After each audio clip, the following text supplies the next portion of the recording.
Bienvenue à New York.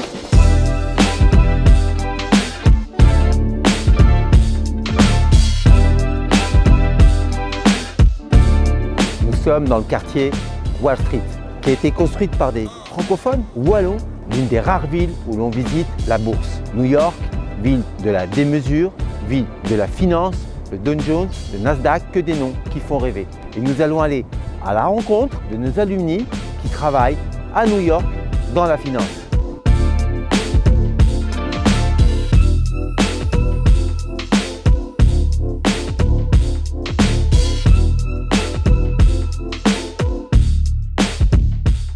Bonjour Enzo. Bonjour. Je suis ravi. Moi aussi.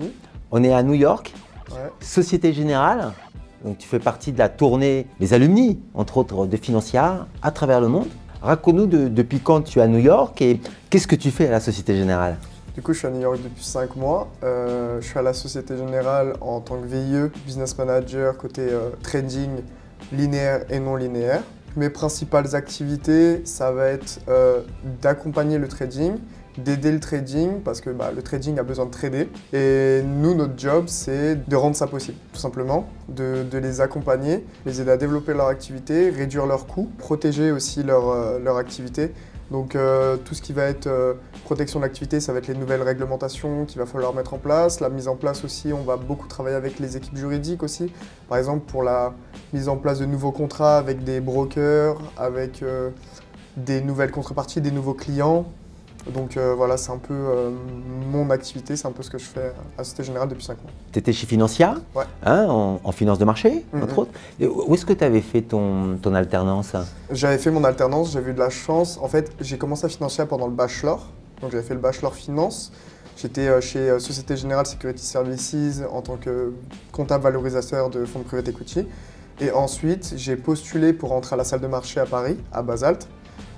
Du coup, j'étais business manager, mais côté vente cette fois, côté sales. Aujourd'hui, je suis côté trading. Et du coup, mon travail côté sales, c'était plus du travail orienté onboarding, KYC. J'étais involved dans la relation avec les sales, de l'entrée en relation avec le client jusqu'à la sortie de la relation avec le client. Mon but, c'est de prioriser le business entrant parce qu'il y avait énormément de business qui rentrait. Donc, il fallait savoir quel était le business qui était le plus important, etc. Et il y avait aussi tout l'aspect revue et réglementation derrière, qui était un peu moins marrant, mais ça faisait partie du boulot. Donc tu as postulé au sein de la Société Générale dans le cadre du VIE. Combien de temps ça a pris pour avoir une réponse? Est-ce qu'il y avait un dossier, des démarches particulières? Alors j'ai eu la chance, vu que j'étais déjà en salle de marché depuis 2 ans à Paris, ce que j'ai fait, c'est que j'ai postulé via leur plateforme et j'ai aussi contacté les personnes en interne parce que j'ai eu la chance pendant mon alternance de travailler avec le management, de travailler beaucoup avec les régions Asie et AMER. Donc en fait, ça m'a permis d'envoyer mon CV, de contacter directement les gens d'interne.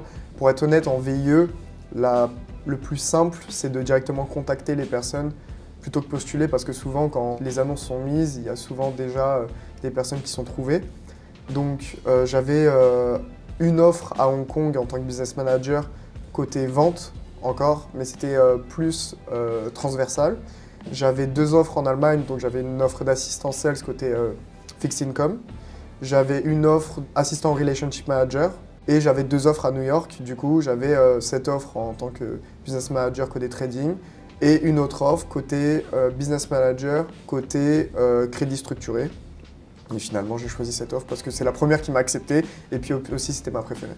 Effectivement, on parle souvent de technicité, hein, donc j'imagine des choses que tu as pu apprendre en cours, pas seulement, aussi à travers ton expérience.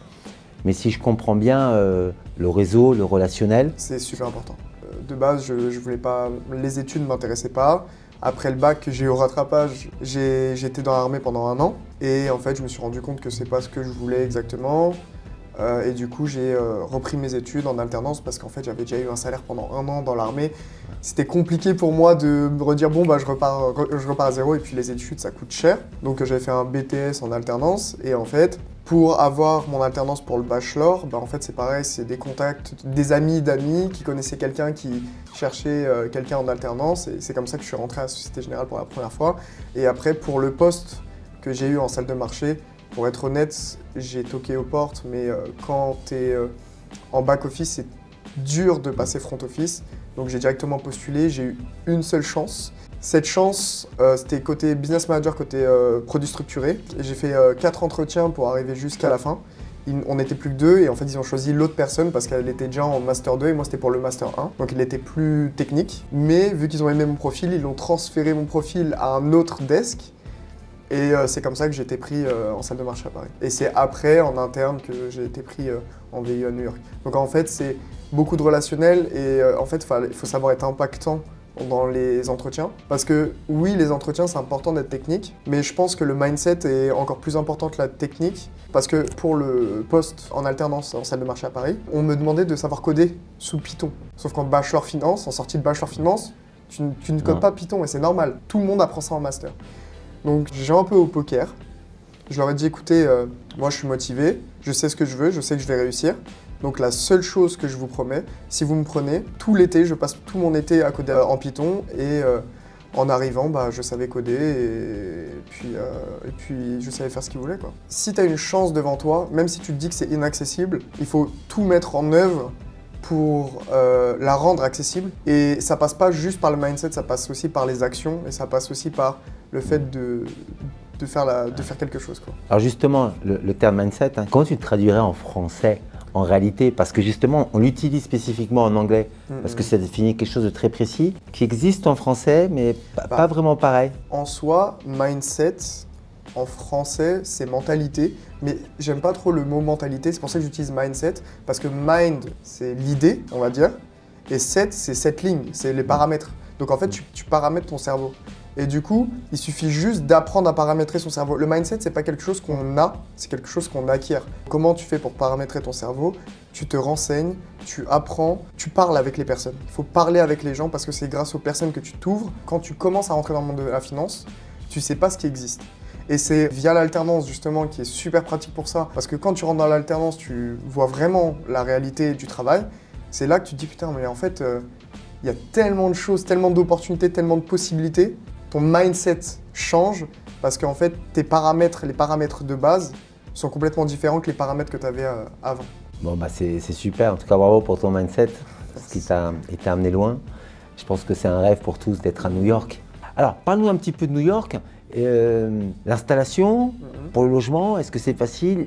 La vie de tous les jours, tu prends le métro, j'imagine, pour venir. Est-ce que tu prends des grands gobelets de café comme tout le monde? Raconte-nous un petit peu qu'est-ce que c'est travailler à New York? Au début, c'est très spécial parce que en fait, la première fois que tu arrives à New York, moi, je connaissais personne.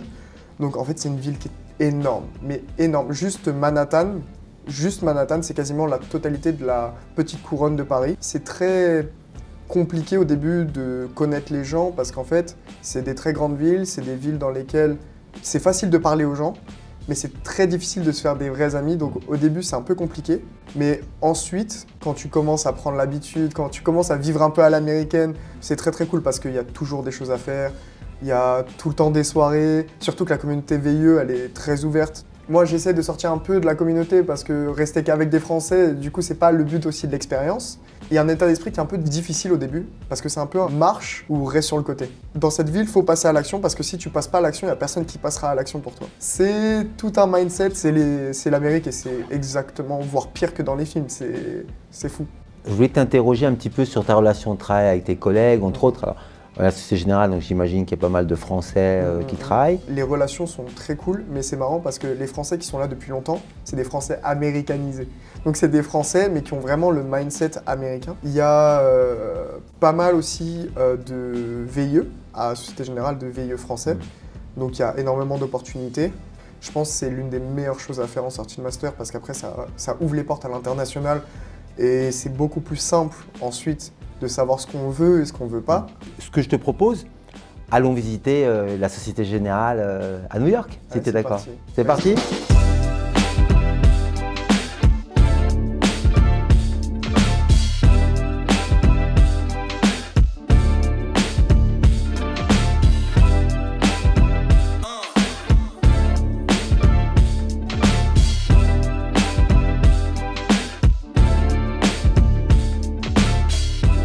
Alors Enzo, dis-moi un peu, Comment ça se passe dans le cadre de ton VIE pour la rémunération? Alors, les salaires de VIE, c'est des salaires qui sont donnés par l'État en fonction de l'endroit où on va faire notre VIE. Par exemple, à New York, c'est à peu près 5 000 € par mois. Mais il y a un écart, par exemple, dans le New Jersey, qui est à 15 minutes de voiture, et on perd déjà 1 000 € parce qu'en fait, c'est en fonction de la facilité, du coût de la vie, etc. C'est ça. Je suis en colocation et je paye par exemple 2 000 $ par mois pour être en colocation à Brooklyn. Mais en général, les colocs vont être entre 1 800 et 2 200 $. Et donc tu conseillerais New York pour les étudiants, pour venir, pour les alumni, hein? Pour être honnête, New York c'est très bien parce qu'il y a vraiment beaucoup de choses à faire, il y a beaucoup de sorties. Et en plus de ça, ce qui est cool, c'est que les vols en interne aux États-Unis, ça coûte pas super cher. Donc pour voyager dans tous les États-Unis, on a en plus 45 jours de vacances pour les 1 an et demi. Donc ça nous fait 30 jours à l'année, c'est énorme et ça nous laisse le temps en fait, de voyager énormément. Donc ça c'est assez cool.